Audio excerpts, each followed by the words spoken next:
Cerita mempersembahkan Sabda Pandita Ratu.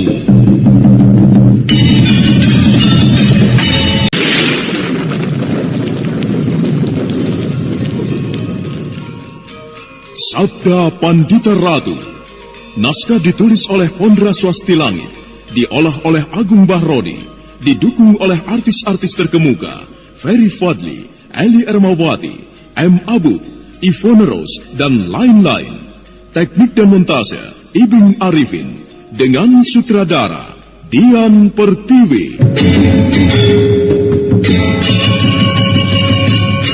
Sabda Pandita Ratu. Kali ini dalam episode ke-14 dengan judul Raja Kalacakra. Nyai Pranowo tersenyum mendengar ucapan suaminya.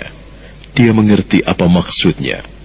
Perlahan-lahan namun pasti, sehelai demi sehelai pakaian yang melekat di tubuhnya ditanggalkannya. Kiai Pranowo memperhatikannya dengan seksama. Tidak terasa dari sela-sela bibirnya keluar air liur yang menetes membasahi janggutnya. Pagi harinya, Nyai Pranowo seperti biasa melakukan pekerjaannya.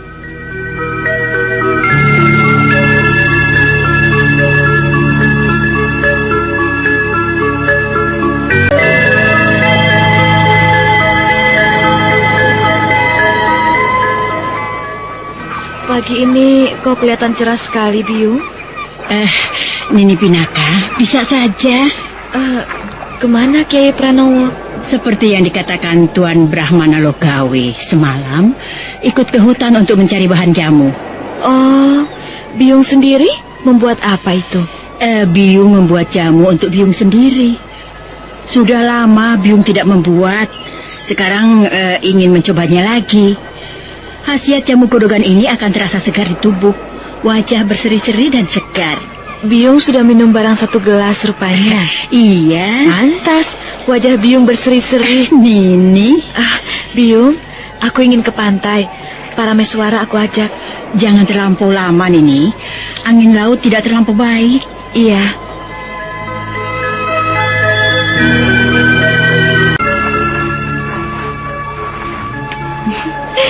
Lucu ya para meswara. Biung Pranowo itu ingin memilikimu. Kau kencingi dia, kau ompoli dia. Bau pesingmu membuat keinginannya untuk memiliki bayi tidak terbendung lagi. Ayo kita ke laut ya, mencari batu-batu karang. Ayo para meswara. Ciluk. Bah. Dengan berlari-lari kecil, Pinaka membawa anaknya ke pantai. Suara ombak yang gemeresak membuat bayi itu melek dan tangannya menggapai-gapai, sambil mulutnya mengucapkan sesuatu yang tidak jelas.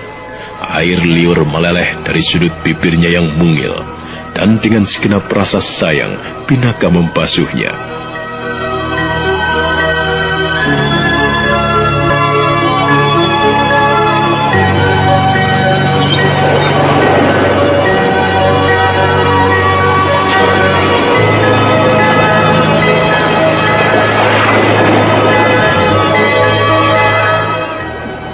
Suara anakku sayang. Kau dengar suara gemuruh itu? Itu suara ombak.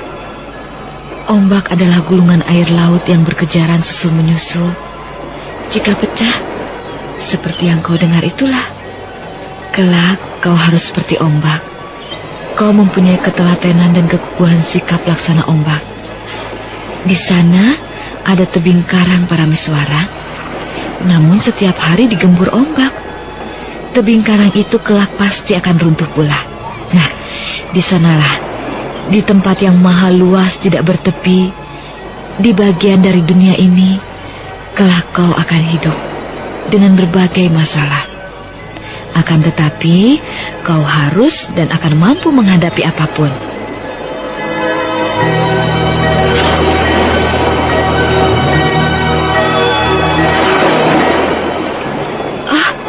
Para meswara, di sana ada perahu besar sekali. Oh, ada perahu besar sekali, berlayar ke arah timur. Wah, gagah sekali. Layarnya terkembang tinggi, bukan main.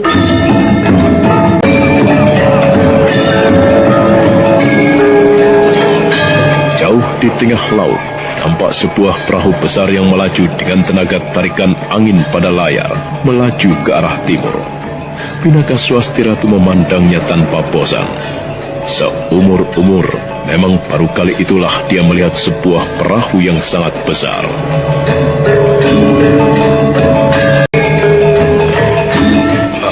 Apa yang kau lamunkan, Kameswara? Banyak yang sedang aku pikir, Ki Juru. Banyak hal yang harus aku kerjakan. Justru karena itu aku bingung. Perkembangan yang terjadi antara Kediri dan Tumapel yang menyangkutkan Arok membuat aku ingin menyaksikan apa yang terjadi. Barangkali kehadiranku akan sedikit mengurangi penderitaan para korban yang jatuh. Di sisi lain, kembang Wijaya Kusuma itu menumbuhkan pertanyaan di dalam hatiku. Ada apa sebenarnya di tanah Sembulungan? Belum lagi bagaimana?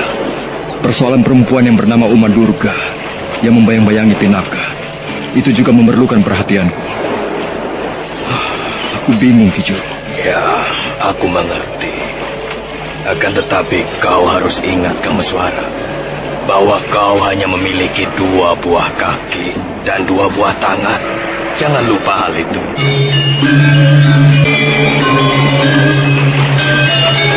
Dari pantai, Pinaka Swasti Ratu memperhatikan perahu besar dengan layar lebar itu terus bergerak ke arah timur. Sementara di dalam kapal, Kameswara menebarkan pandangan matanya ke segala arah, juga ke pantai. Sekilas dilihatnya ada perkampungan di kejauhan. Juga ada seseorang yang berdiri di pantai. Namun Kameswara hanya memandang sekilas. Dia tidak menggunakan kemampuan yang dimilikinya untuk mempertajam penglihatannya.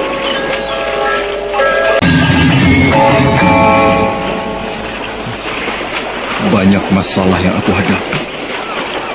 Terlampau banyak. Dan semuanya bukan persoalan yang sepele. Semuanya persoalan yang besar dan berat. Aku menjadi bingung mana yang harus aku dahulukan. Belum lagi, aku tidak yakin apakah aku akan dapat bertemu dengan Pinaka. Aku tidak yakin. Bukankah sudah jelas? Saudara perempuanmu itu bersama-sama dengan Bapak Brahmana Lohgawe menuju tempat yang kau sebut Paralingga itu. Akan tetapi, apakah yang akan terjadi di perjalanan? Apakah Pinaka dan Bapak Lohgawe akan sampai di Paralingga tanpa rintangan? Aku tidak tahu. Dan aku membayangkan, dalam keadaan hamil tua seperti itu, pasti banyak sekali hambatan yang akan dihadapinya, termasuk kemungkinan melahirkan di perjalanan. Ya, dewa-dewa di langit pasti akan melindunginya, Kameswara. Jika ternyata Pinaka mengubah keputusan untuk datang di Paralingga, aku tidak tahu kemana aku harus mencarinya. Pulau Jawa sedemikian luasnya. Angin bertiup kencang dari arah buritan. Layar yang diterjang semakin melengkung, membuat perahu melaju semakin kencang. Kameswara segera menggelung rambutnya yang mudar. Matanya memandang lurus ke arah timur. Ada sesuatu yang menarik perhatiannya. Ki Juru, lihat di timur. Apa? Nampaknya ada beberapa buah perahu layar kecil. Dan sebuah perahu layar besar yang berlayar berlawanan arah dengan kita. Oh iya, aku melihatnya. Benderanya berwarna hitam, Ki Juru. Ada gambar apa itu? Oh, gambar tengkorak dengan 2 buah tulang menyilang di bawahnya. Bajak laut. Apa yang dikhawatirkan oleh Kameswara ternyata memang benar. Dari arah timur nampak sebuah perahu layar yang tidak kalah besar dengan perahu layar yang ditumpanginya. Perahu yang sama besarnya, dan di kiri kanannya terlihat beberapa buah perahu layar kecil yang seolah mengawalnya. Dan yang mendebarkan, di ujung tiang perahu layar yang besar itu berkelebat sebuah bendera hitam bergambar tengkorak.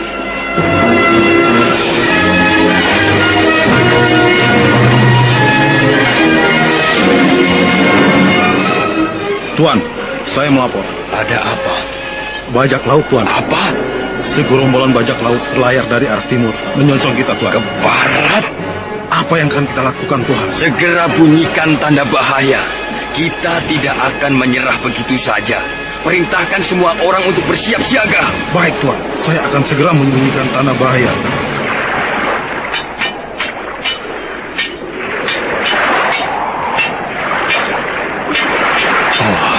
Tanda bahaya, Ki Juru. Rupanya para awak kapal juga sudah mengetahui datangnya bajak laut itu. Sebaiknya kita bergabung dengan mereka, Ki Juru. Rupanya tenagamu dibutuhkan, Kameswara.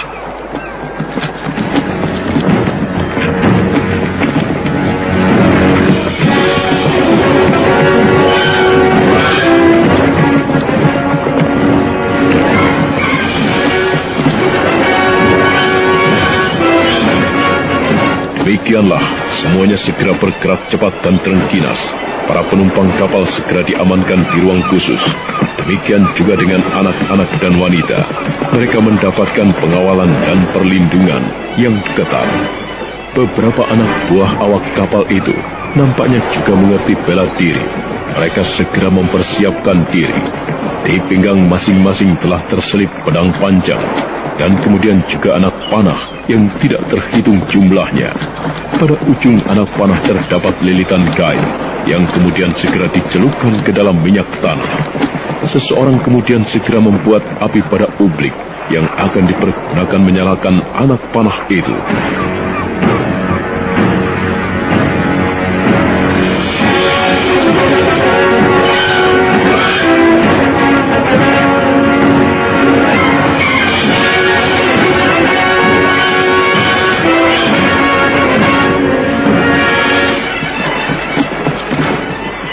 Bagaimana menurutmu, Kameswara? Ternyata awak kapal ini telah menyiapkan sebuah cara yang cukup bagus untuk menghadapi bajak laut. Panah-panah berapi, bukan main. Pantas saja Nakhoda memerintahkan untuk melawan, bukan memerintahkan untuk menyerah. Akan tetapi, Kameswara, para perampok laut itu tentu telah menyiapkan cara serupa. Mereka mempunyai kesempatan lebih luas. Kapal-kapal kecil itu tentu akan mengepung dari berbagai arah. Dan mereka akan menghujani kapal ini dengan anak panah berapi pula. Sementara tenaga yang ada di sini akan terpengaruh oleh usaha untuk memadamkan api. Kita temui Nakhoda kapal itu, Ki Juru Sugeng. Ayo.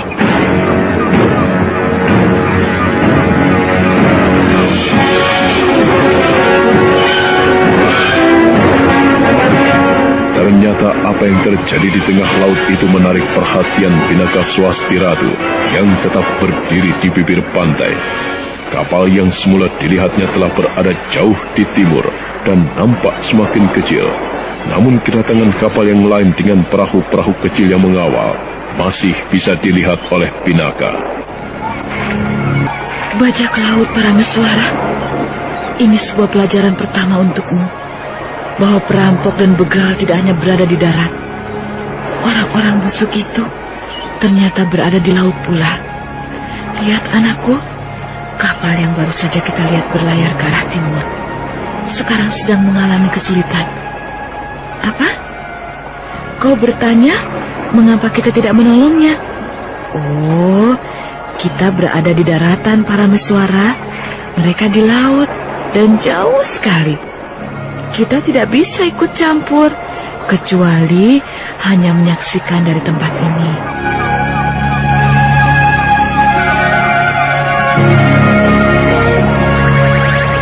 Dan Brahmanaloh gawe yang telah pulang dari hutan mencari dedaunan yang diharapkan akan bisa menyembuhkan kelainan yang diderita oleh Kiai dan Nyai Pranowo, menyusul Pinaka ke pantai.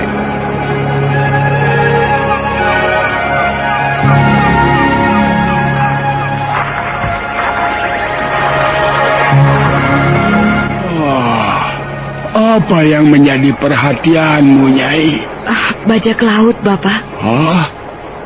Bajak laut? Iya, sebuah perahu besar baru saja melintas dari arah barat ke timur. Kemudian, dari arah timur, muncul dari balik garis cakrawala segerombolan bajak laut. Sebuah perahu besar yang dikawal oleh perahu-perahu kecil. Itu, Bapak Brahmana bisa melihatnya? Aku hanya melihat dua buah perahu. Iya, yang kecil-kecil memang nyaris tidak kelihatan, Bapak. Apalagi terkena pantulan sinar matahari. Kasihan. Ya, itulah Bapak. Baru saja aku menceritakan kepada Parameswara bahwa musuh kebajikan berada di mana-mana. Orang-orang berhati candala menyebar di mana-mana. Perampok tidak hanya ada di daratan, akan tetapi juga di lautan. Bagaimana dengan dedaunan yang Bapak cari? Oh, sudah aku dapatkan semuanya, Nyai.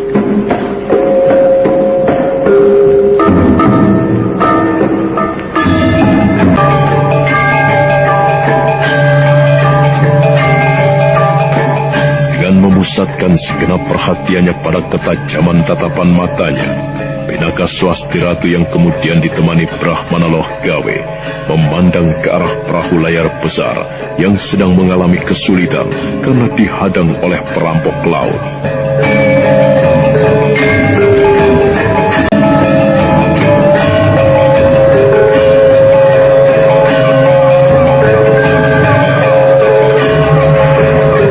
Kisanak, boleh aku berbicara sesuatu? Aku Kameswara, penumpang kapal yang minta turun di pantai Paralingga. Ada apa? Kau tidak tahu bahwa kita sedang berada di dalam bahaya. Kau dan temanmu ini seharusnya berkumpul dengan para penumpang yang lain di tempat yang aman. Kami mengerti. Akan tetapi kami berdua merasa ikut terpanggil untuk ikut melindungi kapal ini dari jarahan para bajak laut itu. Lalu, apa keinginanmu? Aku ingin bertemu dengan nahoda kapal ini. Tidak bisa. Dalam keadaan seperti ini, nahoda tidak bisa melayani segala macam omong kosong. Dan kau, jangan sekali-sekali menganggap dirimu penting. Lebih baik kau bergabung dengan yang lain yang harus dilindungi. Sudah, pergi sana. Bagaimana Kameswara? Sebenarnya aku ingin agar kapal ini membelakangi arah sinar matahari. Tetapi awak kapal itu menghalangi. Bukankah itu sama sekali bukan hambatan bagimu? Aji Panglimunan? Ya, bukankah dengan menggunakan Aji Panglimunan kau bisa berbuat sesuka hatimu? Baiklah, ada baiknya aku menggunakan Aji Panglimunan. Akan tetapi aku akan menggunakannya untuk maksud lain. Maksud lain bagaimana Kameswara? Nanti Ki Juru akan mengetahui. Ki Juru Sungging tidak bertanya lagi. Dia tahu bahwa Kameswara tidak akan menjawab pertanyaannya. Ki Juru Sungging hanya mengangguk-angguk ketika Kameswara yang berada di depannya melampaikan tangan seolah mengucapkan salam perpisahan. Namun sejenak kemudian, bayangan Kameswara yang tersenyum itu seolah diselubungi oleh udara yang bergerak, semakin lama semakin kabur, untuk kemudian lenyap sama sekali.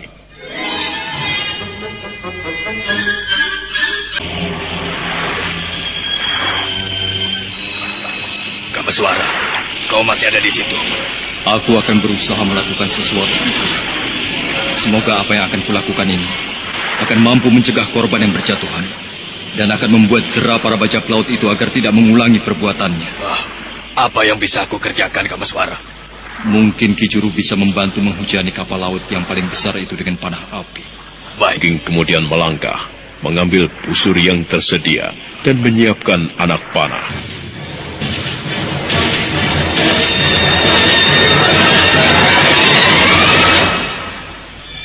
Entah apa yang sedang dilakukan Kameswara, aku tidak tahu. Tetapi perahu-perahu bajak laut itu dengan gesit telah mengepung kapal ini. Mereka rupanya juga menyiapkan anak panah. Bahkan ada yang sudah menyalakan api pada ujung anak panah mereka. Jika kapal layar ini sampai terbakar habis dan kemudian tenggelam, benar-benar sebuah malapetaka. Apalagi pantai sangat jauh di selatan.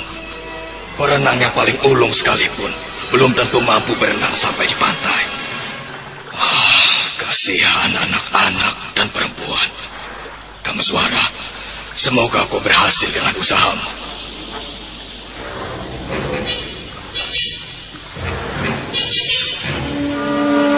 Ki Juru Sungging merenungi keadaan.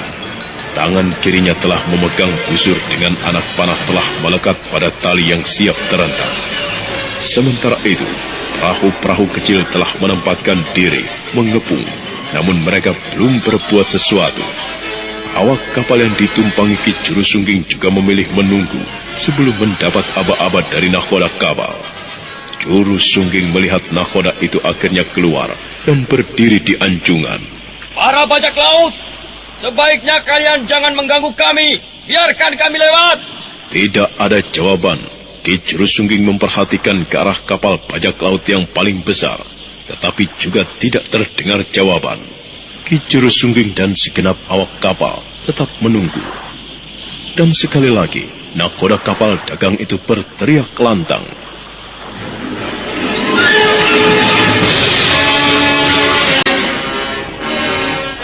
Hei, para bajak laut! Sebaiknya kalian jangan mengganggu kami. Biarkan kami lewat. Jika kalian memaksa, pasti akan jatuh korban. Bukan saja korban pada kami, namun juga kalian yang akan tersapu bersih.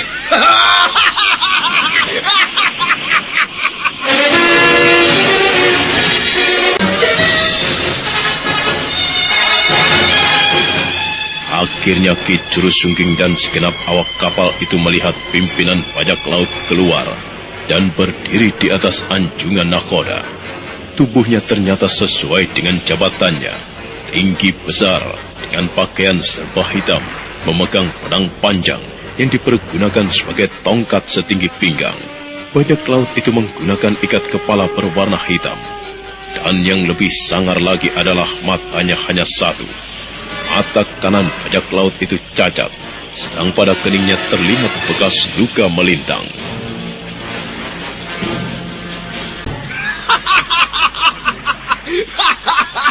Apa kau bilang? Hah? Kau minta agar aku membiarkanmu lewat? Oh, enak sekali. Hah? Mudah sekali.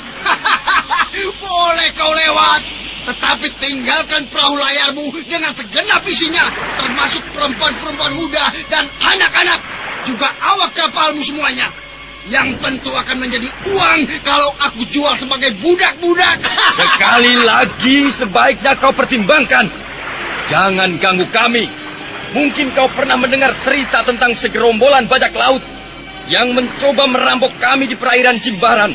Nah, mereka mencoba merampok, tetapi mereka salah memilih. Hei anak-anak, kalian dengar semuanya.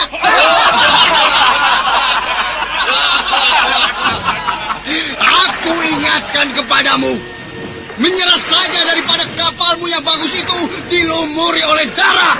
Hah?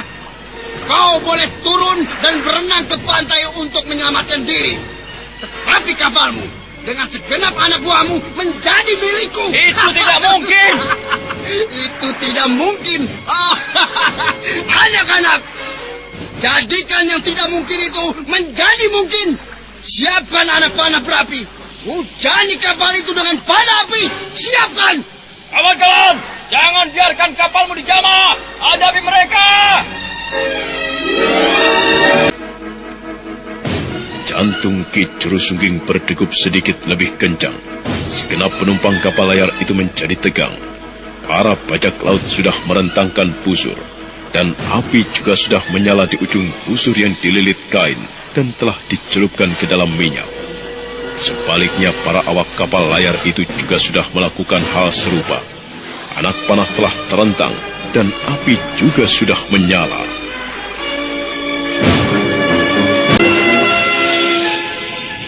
Menyerahlah kalian daripada mati sia-sia. Ayo, menyerahlah. Kalian yang seharusnya minggir dan tidak mengganggu kami. Serbu! Anak-anak, balas serangan mereka, cepat! Ayo serang! Padamkan api.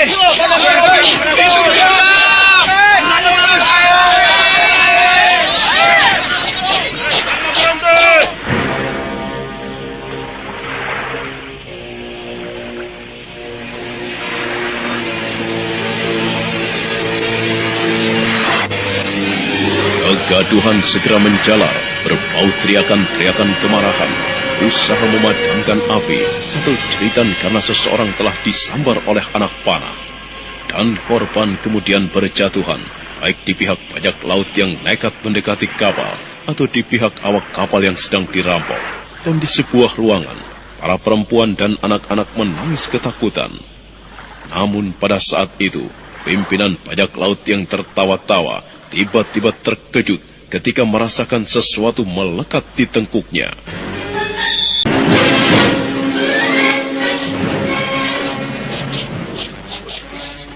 Siapa ini? Siapa aku? Itu bukan soal yang penting, Kisanak, pimpinan bajak laut. Yang lebih penting segera perintahkan anak buahmu untuk menarik diri. Hentikan serangan. Tidak mungkin. Tidak mungkin. Kalau begitu, aku akan mematahkan lehermu. Aku akan mematahkan lehermu dan kemudian menjatuhkan tubuhmu ke laut. Ikan-ikan ganas akan menyantapmu. Bagaimana? Kau tidak akan bisa melepaskan diri ke sana. Semakin kau meronta, maka akan semakin kuat tanganku menjepit tengkukmu. Bahkan dengan mudah aku akan menenggelamkan pisau ini ke dalam perutmu. Parat! Setan! Kau berani mengumpatiku, ha? Rasakan ini. Hah? Agaknya terpaksa harus aku patahkan tengkukmu. Jangan. Jangan. Tarik semua orang-orangmu, hentikan serangan. Ya, baik, baik. Hentikan! Hentikan serangan! Hentikan serangan! Mundur semua!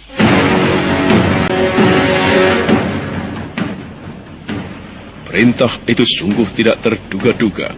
Hampir tidak percaya para bajak laut yang sudah berada di atas angin itu mendengar perintah pimpinan mereka.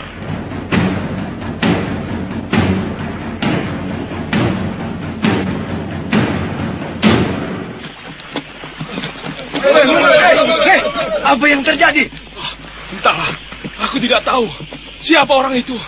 Bagaimana caranya orang itu berada di perahu kita? Wah, dan bagaimana Ki Lurah dengan mudah dapat dikalahkannya? Itulah, aneh sekali.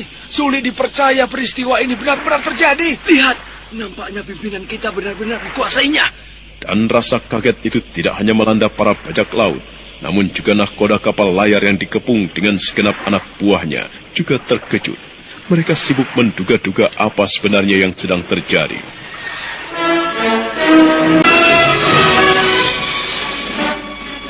Ada apa ya? Rupanya seseorang di dalam kapal bajak laut itu telah berhasil menyandera pimpinannya. Wah, jangan-jangan ini hanya sekedar sebuah permainan. Kita tidak boleh lengah. Mereka mungkin bermaksud mempermainkan kita. Apa untungnya permainan semacam ini bagi mereka? Aneh juga ya. Lihat, pemuda itu mengikat tangan dan kakinya. Semoga saja itu bukan sekedar permainan. Semoga pemuda itu memang benar-benar telah berhasil menguasainya.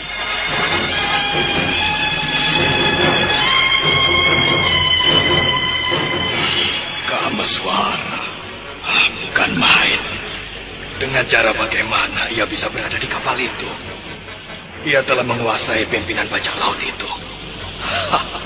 Iya, ini rupanya yang dikatakan Kameswara. Sebuah cara yang mungkin bisa dipergunakan untuk mencegah peperangan.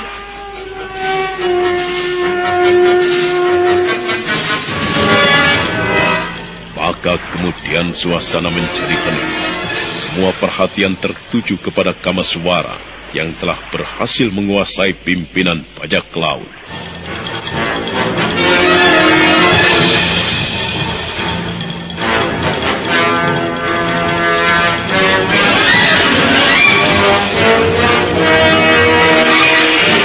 Dengar kalian para bajak laut semuanya.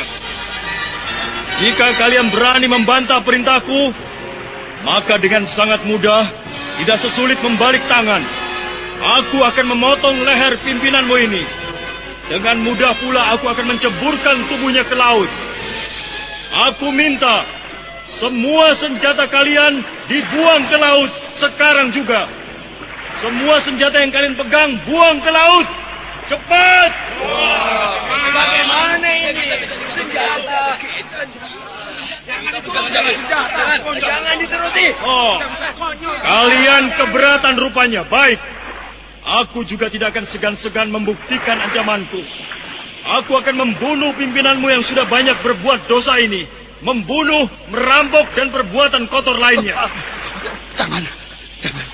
Jangan lakukan itu. Perintahkan kepada anak buahmu untuk membuang senjata mereka ke laut semuanya.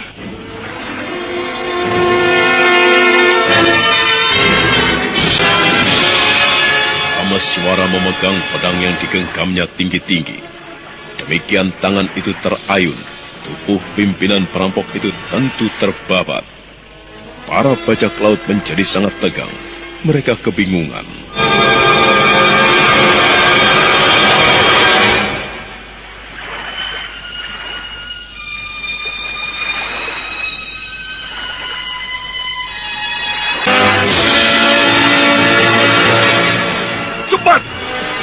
kau tidak ingin mati, kalau kau ingin umurmu lebih panjang, perintahkan kepada semua anak buahmu untuk melaksanakan apa yang aku inginkan. Suruh buang senjata mereka. Buang! Buang senjata kalian! Ayo buang semuanya! Bagaimana ini?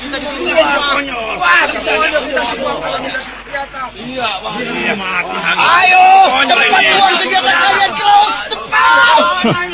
Rupanya anak buahmu tidak peduli dengan perintahmu, Kisana. Kau harus mati. Jangan! Jangan! Aku masih ingin hidup. Tulia kalian semuanya! Tidak mau melaksanakan perintahku! Hah? Siapa yang ingin mati di tanganku karena berani membangkang? Hah? Buang senjata kalian ke laut! Cepat! Baik, Ki Lurah. Kami turuti perintahmu. Ayo teman-teman, buang senjata ke laut. Ayo!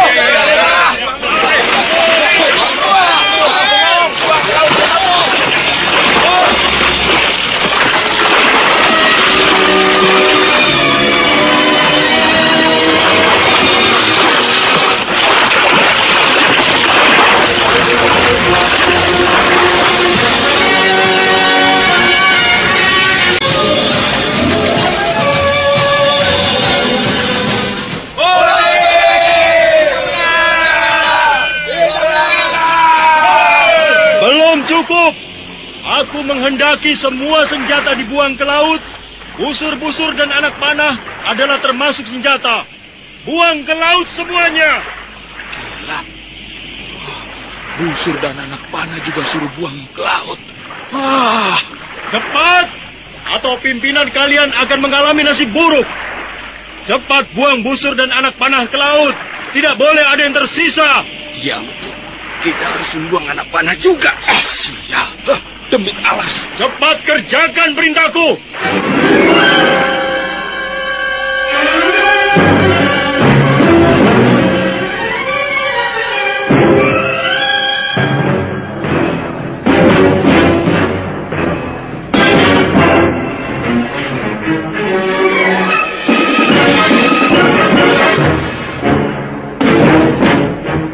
Para bajak laut itu benar-benar bernasib sial.